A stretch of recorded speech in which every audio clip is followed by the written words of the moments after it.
šetnja je bila, pa je bila igranka, pa se omladina se oblačila u narodnu nošnju, pa je to bilo zaista, mislim, jako lepo. Ovi koji su radili u elektronsku kupe radio, pa na baterije, pa onda se sluša utakmica, znači bilo je sportski pregled vikendom i ono stalo, to je, čučali su svi pored česme tu dole ispod mene, slušali prenos, znači Zvezda, Partizan ili OFK Beograd, Radnički, tako nešto, to je bilo interesantno.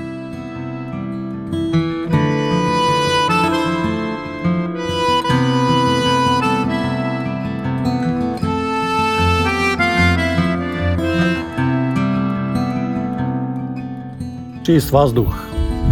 šetnja po planini, ovde kad dođu odmore se ljudi, baš je čisto, nema zagađenja, nema